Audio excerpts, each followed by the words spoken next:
Sarah Chen had always been different from other women her age. While her college friends spent weekends shopping and going to parties, she was in the gym at 5 in the morning, perfecting techniques that most people would never even hear about. Her small frame, standing at just 5 feet 4 inches, often fooled people into thinking she was fragile. They couldn't have been more wrong. Growing up in a military family had shaped Sarah in ways that weren't immediately obvious. Her father, Colonel James Chen, had served 3 tours in Afghanistan, and her mother, Dr. Lisa Chen, was a former Army medic who now worked as a trauma surgeon. Dinner conversations in the Chen household weren't about celebrity gossip or fashion trends. They were about strategy, discipline, and the importance of being prepared for anything life might throw at you. Sarah's journey into martial arts began when she was just 8 years old. A group of older kids at school had been bullying her younger brother, and despite her parents' advice to tell the teacher, Sarah knew that sometimes adults couldn't solve everything. She convinced her parents to let her take karate classes, promising she would only use her skills for protection, never aggression. What started as a way to protect her family quickly became Sarah's passion.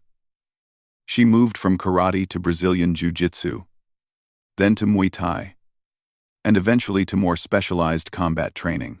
By the time she was 18, she had earned black belts in multiple disciplines and had caught the attention of several military recruiters. But Sarah had different plans. Instead of joining the military like her parents expected, she decided to study criminal justice in college. She wanted to understand the theory behind law enforcement and military strategy, not just the physical aspects. During her 4 years at university, she continued her training, often spending her summers at specialized camps where she learned from former Special Forces operatives and intelligence officers. It was during one of these summer programs that Sarah first met Commander Jake Morrison. He was leading a workshop on close-quarters combat, and his reputation preceded him. Morrison was a legend among Navy SEALs, with over 15 years of active service and countless successful missions under his belt. He was the kind of man who commanded respect just by walking into a room. Sarah remembered that first encounter clearly. Morrison had asked for volunteers to demonstrate a defensive technique, and while most of the male participants eagerly raised their hands, Sarah had remained seated. It wasn't that she was afraid or unsure of her abilities. She had learned early on that sometimes the best strategy was to observe first and act second. Morrison had noticed her reluctance and called her out directly. "You. In the back. The quiet one. Come up here." His voice carried the authority of someone who was used to being obeyed without question. Sarah had slowly stood up, feeling the eyes of 30 other trainees on her. She walked to the front of the room with steady, measured steps, her expression calm and focused. Morrison was nearly a foot taller than her and probably outweighed her by 80 pounds. But Sarah didn't feel intimidated. She had faced bigger opponents before. The demonstration had gone smoothly that day. Morrison had shown the group how to break free from various holds, and Sarah had played the role of the attacker perfectly, allowing him to showcase the techniques without making him look bad. It was a calculated decision on her part. She knew that challenging an instructor in front of a group, especially a respected military commander, would only create problems for everyone involved. But Morrison wasn't stupid. After the session ended, he had approached Sarah privately. "You held back in there," he had said, his steel-gray eyes studying her carefully. "Why?" "Why?" Sarah had considered her response carefully before answering. "Because the goal was to learn, not to prove anything. You were teaching, I was participating. Everyone got what they needed from the exercise." Morrison had nodded slowly, and Sarah could see a grudging respect in his expression. "What's your background?" he had asked. Sarah had given him a brief summary of her training, being careful not to sound boastful or overly confident. Morrison had listened without interrupting, and when she finished, he had handed her his business card. "If you ever decide you want real training, give me a call," he had said before walking away. That conversation had happened 3 years ago, and Sarah had kept Morrison's card in her wallet ever since. She had gone on to graduate summa cum laude with her criminal justice degree and had spent the past year working as a consultant for various law enforcement agencies. Her unique combination of academic knowledge and practical combat skills made her valuable in situations where traditional approaches weren't enough. Now, at 25, Sarah had built a reputation as someone who could handle herself in any situation. She had worked with police departments on active shooter scenarios, helped train federal agents in hand-to-hand combat, and even assisted in a few high-profile security operations. But she had never forgotten Morrison's offer, and she had always wondered what real training meant to a Navy SEAL. The opportunity to find out came unexpectedly. Sarah was finishing up a consulting job with the FBI when she received a call from an unknown number. The voice on the other end was familiar, even after 3 years. "Chen, this is Morrison. You still interested in that training we talked about?" Sarah had been surprised to hear from him, but she didn't let it show in her voice. "That depends on what you have in mind." Morrison had explained that he was now in charge of a special training program designed to test new combat techniques and training methods.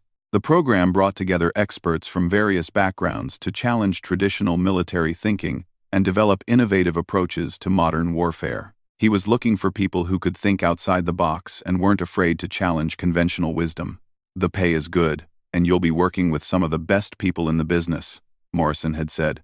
"But I'll warn you, it's not going to be easy. We don't believe in going easy on anyone just because they're civilians or because they're women. You'll be held to the same standards as everyone else." Sarah had appreciated his honesty. She had encountered that attitude before, and she preferred it to false politeness or condescending protectiveness. "When do I start?" The training facility was located in a remote part of Virginia, hidden away from curious eyes and civilian interference. Sarah arrived on a Monday morning in early September, driving through 2 security checkpoints before reaching the main compound.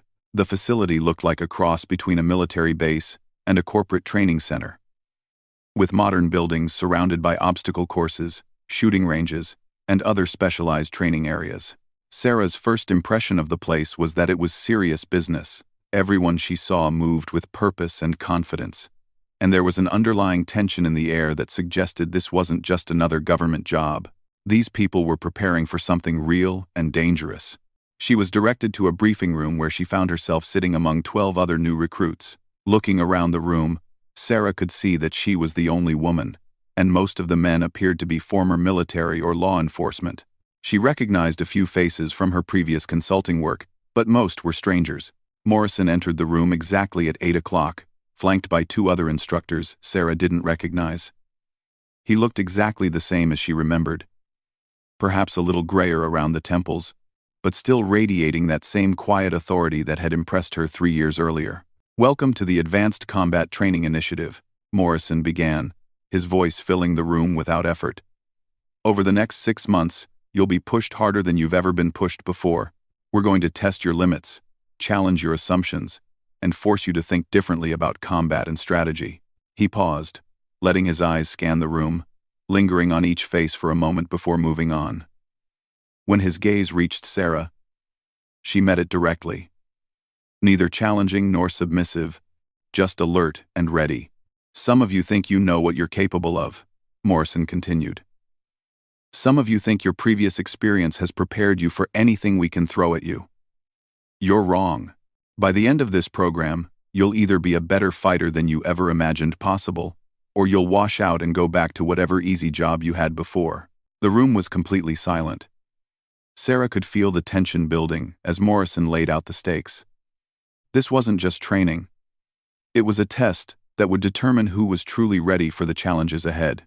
"The first phase of training will focus on close-quarters combat," Morrison explained. "We're going to strip away everything you think you know about fighting and rebuild you from the ground up. You'll learn techniques that aren't taught in any civilian martial arts school, and strategies that can mean the difference between life and death in a real combat situation." Sarah felt a familiar flutter of excitement in her stomach. This was what she had been preparing for her entire life, even if she hadn't known it at the time. All those hours in the gym, all those competitions and training camps, had been leading to this moment. Morrison outlined the daily schedule, which started before dawn and ended well after sunset. Physical training, weapons instruction, tactical exercises, and psychological preparation would fill every waking hour. There would be no weekends off, no easy days, and no excuses. "One more thing," Morrison said as he prepared to dismiss the group. "In this program, rank doesn't matter. Your previous experience doesn't matter. The only thing that matters is results. If you can't perform, you're out, regardless of what you've accomplished before you got here." As the briefing ended and the recruits began filing out, Morrison called Sarah's name. "Chen, stay behind for a minute."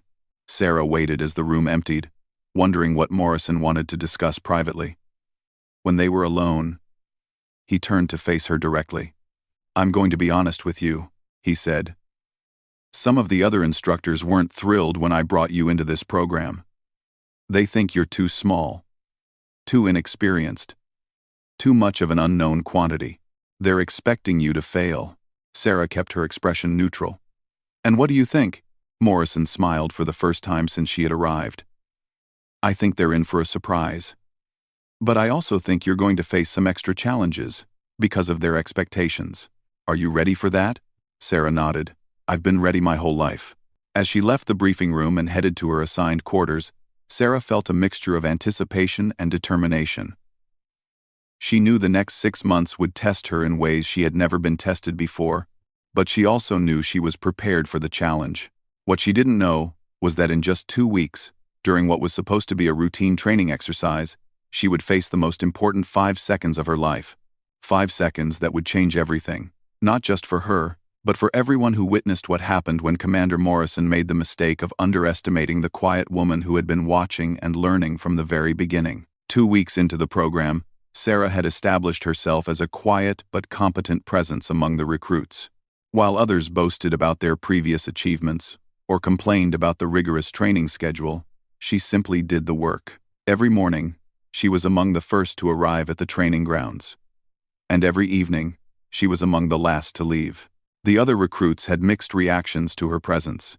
Some, like Marcus Williams, a former Army Ranger, treated her with professional respect. He had quickly recognized her skills and often sought her out as a sparring partner. Others, however, seemed to view her as either a curiosity or a distraction. Tom Bradley, an ex-Marine with an attitude problem, made snide comments about diversity hires when he thought she couldn't hear him. Sarah ignored the negativity and focused on her performance. She knew that actions would speak louder than words, and she was content to let her abilities do the talking. In hand-to-hand combat drills, she consistently held her own against larger, stronger opponents. During weapons training, her accuracy scores were among the highest in the group. In tactical exercises, her strategic thinking often provided solutions that others missed. But despite her success, Sarah could sense that some of the instructors remained skeptical. She would catch them watching her with expressions that suggested they were waiting for her to fail, to prove that their initial doubts had been justified. It was a familiar feeling, one she had experienced throughout her life whenever she entered male-dominated spaces. Commander Morrison, however, seemed satisfied with her progress. During the daily performance reviews, he would nod approvingly at her scores and occasionally offer brief words of encouragement. Sarah appreciated his straightforward approach. He treated her exactly the same as the male recruits, which was all she had ever wanted. The tension that had been building in the group came to a head on a rainy Thursday morning. The day's training schedule included an advanced close-quarters combat session, focusing on what Morrison called reality-based scenarios. Instead of the controlled sparring matches they had been practicing, this exercise would simulate real-world situations where the rules of engagement were unclear, and split-second decisions could mean the difference between life and death. "Today, we're going to test your ability to assess threats and respond appropriately," Morrison announced to the assembled recruits. They were standing in the main training hall, a large space with padded floors and walls designed to accommodate full-contact exercises. "In the real world, you won't always have time to think through your options. Sometimes, you'll need to act on instinct." He walked slowly around the group as he spoke, his boots echoing in the large room. "The scenario is simple. You're approached by someone who may or may not be a threat. You need to determine their intentions and respond accordingly. The key is to be ready for anything, while avoiding unnecessary escalation. Sarah noticed that several of the recruits seemed nervous. This type of ambiguous scenario was more challenging than straightforward combat exercises, because it required judgment as well as physical skill. Making the wrong decision could be just as dangerous as not being able to execute the right one. Morrison selected pairs of recruits to demonstrate different scenarios. In some cases,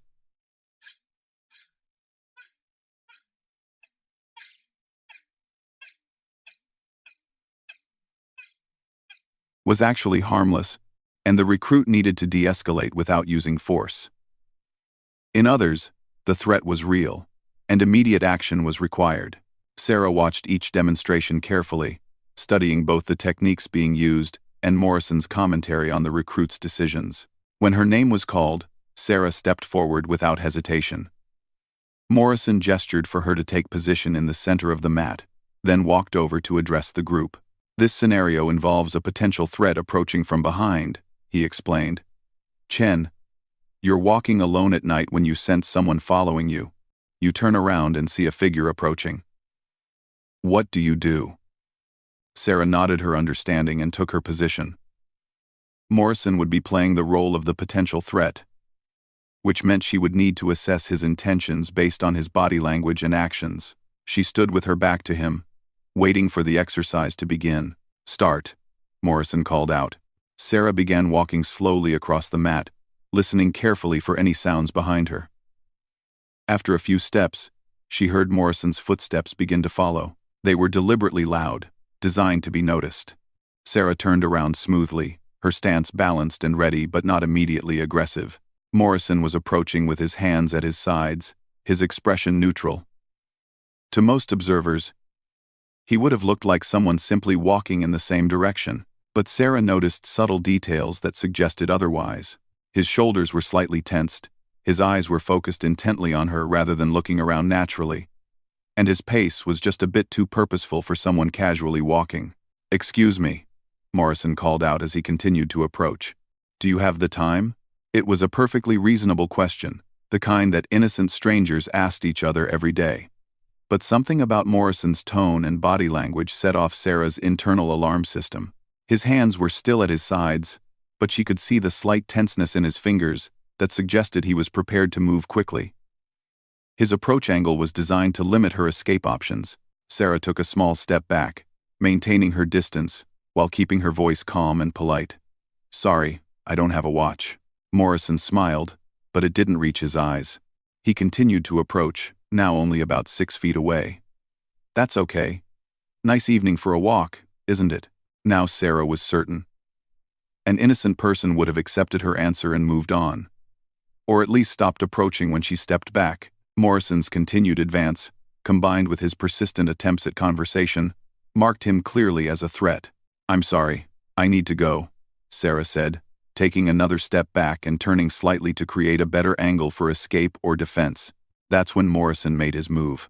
Without warning, he lunged forward, his right hand reaching out to grab her arm while his left moved toward what would have been a weapon in a real-world scenario. It was a fast, aggressive attack that would have caught most people completely off guard, but Sarah had been ready. The moment Morrison's weight shifted forward into his lunge, Sarah moved. She pivoted on her left foot, spinning her entire body counterclockwise while bringing her right elbow up in a tight arc. The move was perfectly timed and executed with devastating precision. Morrison's momentum carried him directly into Sarah's elbow strike, which caught him just below the ribcage in a spot that would temporarily paralyze his diaphragm. The impact drove the air from his lungs and sent a shock of pain through his nervous system. But Sarah wasn't finished. As Morrison doubled over from the elbow strike, Sarah's left hand shot out and grabbed the back of his head, her fingers tangling in his short hair. Using his downward momentum against him, she pulled his head down while simultaneously driving her right knee up toward his face. Morrison, despite his pain and breathlessness, managed to get his hands up just in time to protect his face from the knee strike. But Sarah had anticipated this response. Instead of following through with the knee, she released his head and stepped to his left side, her right arm snaking around his neck in a textbook rear naked choke.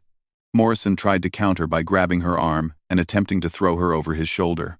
But Sarah was too close and too low for the technique to work effectively. She tightened her grip and applied pressure to the carotid arteries on either side of his neck. In desperation, Morrison threw himself backward, trying to slam Sarah into the ground and break her hold. Sarah absorbed the impact by rolling with the fall, maintaining her grip while using her legs to control Morrison's body position. The entire sequence, from Morrison's initial lunge to the moment he tapped out, lasted exactly 5 seconds. The training hall fell silent as Morrison tapped Sarah's arm twice. The universal signal for submission. Sarah immediately released her hold and rolled away. Coming to her feet in one smooth motion, Morrison lay on the mat for a moment, gasping for air and trying to process what had just happened. Slowly, the commander pushed himself to his feet, his face red from exertion and embarrassment. The watching recruits remained motionless, afraid to make a sound. In 5 seconds, the entire power dynamic of the training program had shifted. Morrison looked at Sarah, who stood calmly a few feet away, her breathing barely elevated despite the intense physical exchange. Her expression was neutral, professional, showing neither pride nor apology for what had just occurred. "How?" Morrison asked, his voice still slightly strained from the choke. Sarah considered her answer carefully. She could sense the tension in the room and knew that her response could either diffuse the situation or make it worse. "You telegraphed your intentions through your body language, and when you committed to the attack, you left yourself open to a counter." Morrison nodded slowly, his military training helping him to compartmentalize his personal embarrassment and focus on the tactical lessons. "Break it down for me." Sarah walked through her analysis step by step, explaining how she had identified Morrison as a threat based on his behavior patterns, how she had positioned herself to maximize her options, and how she had used his aggressive momentum against him. The other recruits listened in fascination as she demonstrated the individual techniques in slow motion. "The key was recognizing that your size and strength advantages would only matter if you could establish a dominant position," Sarah explained. "By disrupting your initial attack and staying close, I eliminated those advantages and forced the fight into a range where technique matters more than physical attributes." Morrison rubbed his throat absently as he absorbed Sarah's explanation. "And the timing? And, in a real situation, you can't afford to wait and see what happens," Sarah replied. "Once I determined you were a threat, I needed to act decisively. Hesitation would have given you the opportunity to use your advantages." The room remained quiet as Morrison processed what had happened. Sarah could see him struggling with the reality that he, a decorated Navy SEAL with 15 years of combat experience, had been systematically defeated by a civilian woman half his size in front of his entire training class. But to his credit, Morrison's next words showed why he had earned his reputation as a leader. "Outstanding," he said, his voice carrying genuine admiration. "That's exactly the kind of tactical thinking and execution we're trying to develop in this program." He turned to address the other recruits. "What you just witnessed is a perfect example of how superior technique and preparation can overcome physical disadvantages." Chen identified the threat, positioned herself appropriately, and executed her response with precision and commitment. Sarah felt a mixture of relief and satisfaction as Morrison publicly acknowledged her performance. She had known that embarrassing him in front of the group could have serious consequences, but she had also known that holding back would have been even worse. "But," Morrison continued, his tone becoming more serious, "this also highlights the importance of constant vigilance and continuous learning. I made assumptions based on my experience and Chen's appearance, and those assumptions nearly got me killed in a real-world scenario." He looked directly at Sarah as he spoke. "In the field, there are no do-overs. If this had been a real threat assessment exercise, I would have failed catastrophically. That's a lesson I won't forget." The tension in the room began to dissipate as the other recruits realized that Morrison wasn't angry or embarrassed, but rather impressed and grateful for the learning experience. Several of them began asking Sarah questions about her techniques, eager to understand how she had achieved such a decisive victory. Tom Bradley, the ex-Marine who had been making disparaging comments about diversity hires, approached Sarah with a newfound respect in his eyes. "I owe you an apology," he said quietly. "I made some assumptions that were clearly wrong." Sarah accepted his apology graciously, understanding that changing minds was often more important than proving points. We all make assumptions sometimes. The important thing is being willing to learn from our mistakes. As the training session continued, Sarah noticed a marked change in how the other recruits treated her.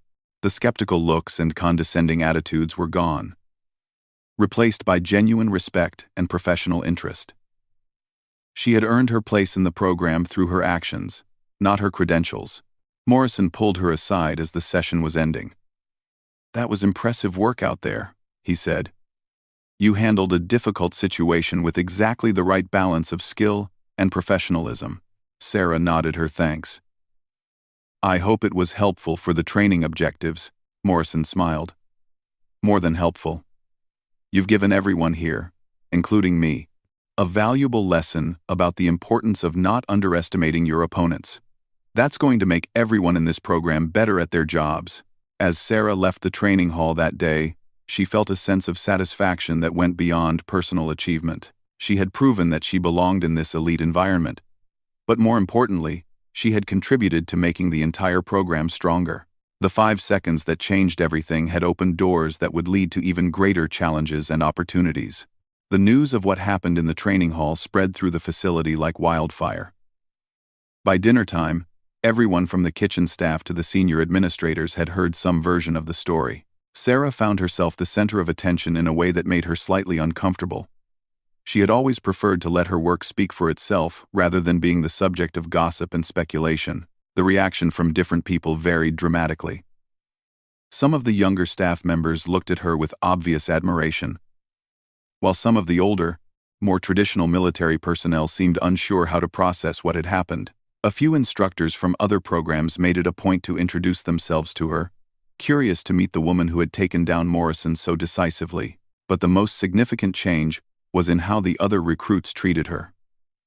The invisible barriers that had existed before were completely gone. During meals, people actively sought out her opinion on tactical questions. In training sessions, they listened carefully when she offered suggestions or corrections. Tom Bradley, who had been openly hostile before, had become one of her most vocal supporters. "I keep thinking about what you said about reading body language," Marcus Williams said during lunch the day after the incident. "I've been in dozens of combat situations, but I never really thought about the subtle signs that someone is preparing to attack." Sarah appreciated the genuine interest in learning. "It's something you can develop with practice. Most people give away their intentions through small physical changes that happen before they act. Could you teach us some of those tells?" asked Jennifer Lopez, one of the few female instructors at the facility. She had sought out Sarah's company increasingly since the incident, and Sarah suspected she was happy to see another woman succeed in such a dramatic fashion. Sarah agreed to conduct an informal session on threat assessment, which quickly grew into a regular evening training program. She found that teaching helped her organize her own thoughts and gave her a way to contribute to the group beyond just her individual performance. Commander Morrison's attitude towards Sarah had evolved as well, but in a more complex way.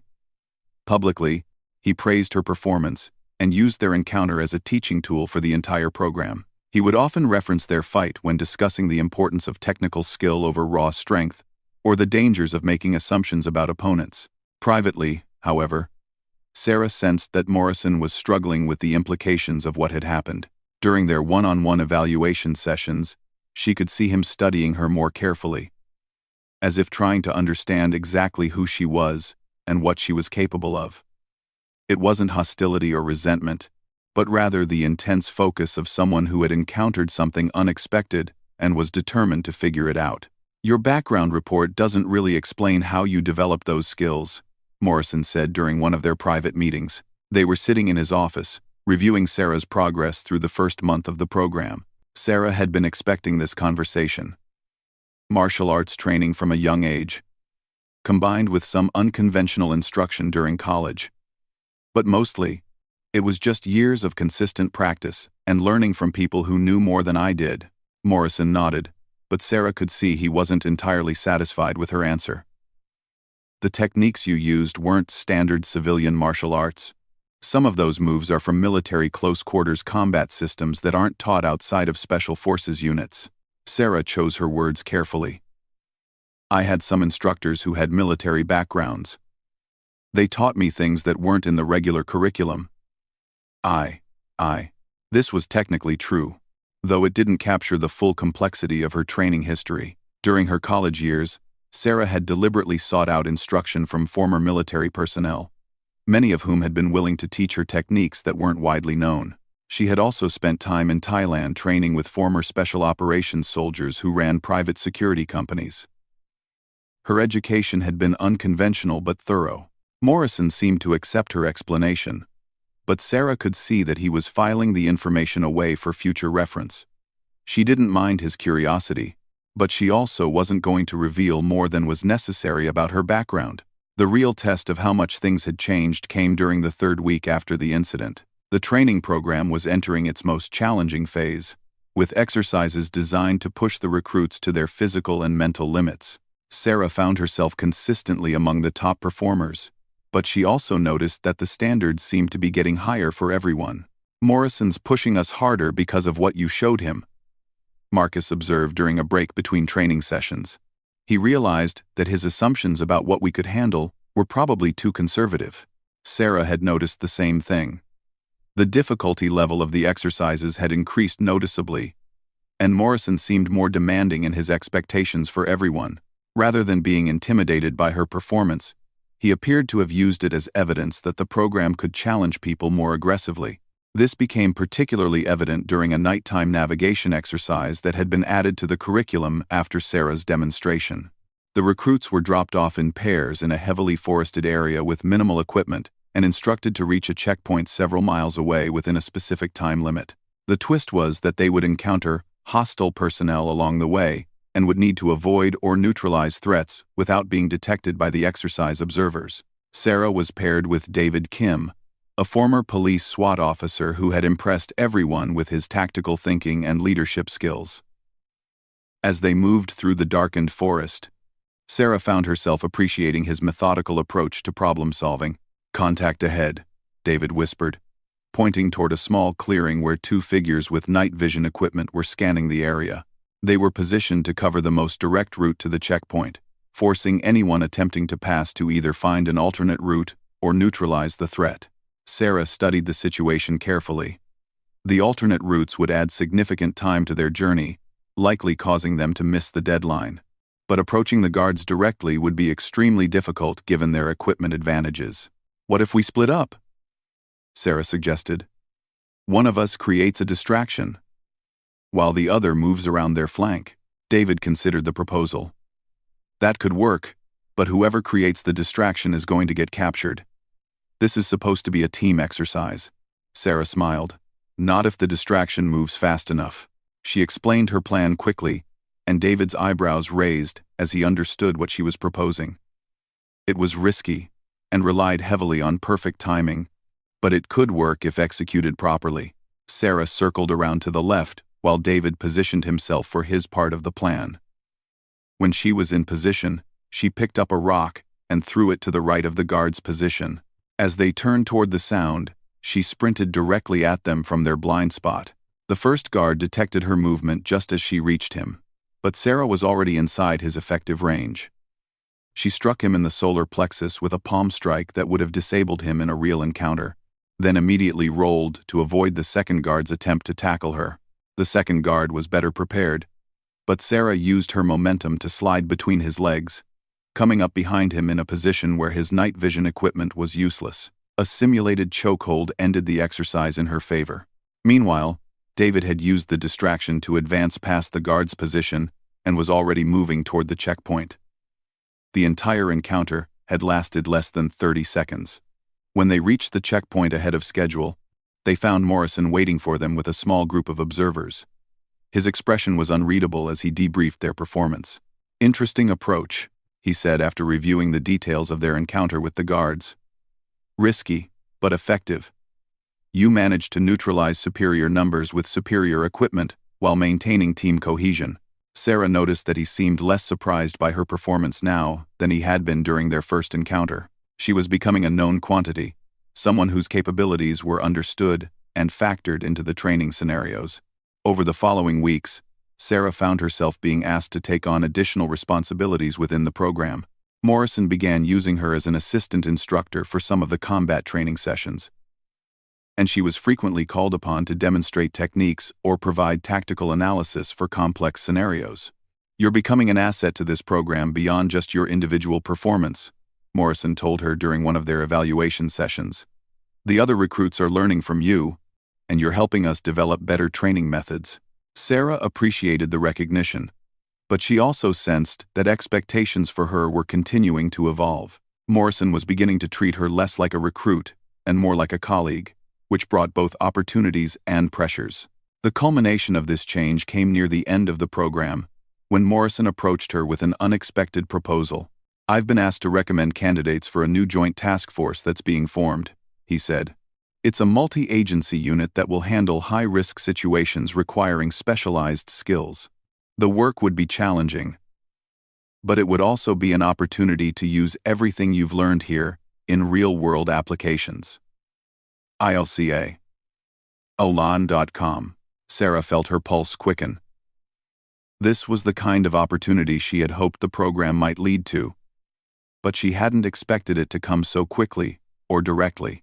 "What would be involved?" she asked. Morrison provided an overview of the task force's mission, which included counter-terrorism operations, high-value target protection, and crisis response in situations that required unconventional approaches. It was exactly the kind of work that would make use of her unique combination of skills and training.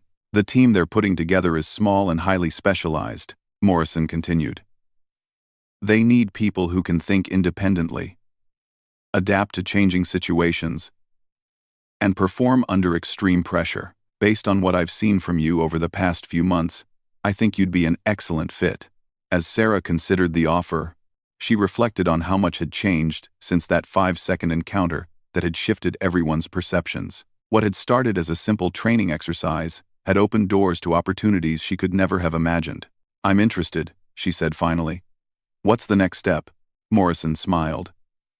"The next step is finishing this program at the same high level you've maintained throughout. The task force commander will be here next week to observe our final exercise. Consider it an audition." Sarah left Morrison's office that day with a mixture of excitement and determination. The 5 seconds that had changed everything were just the beginning of a journey that would challenge her in ways she was only starting to understand. But she was ready for whatever came next.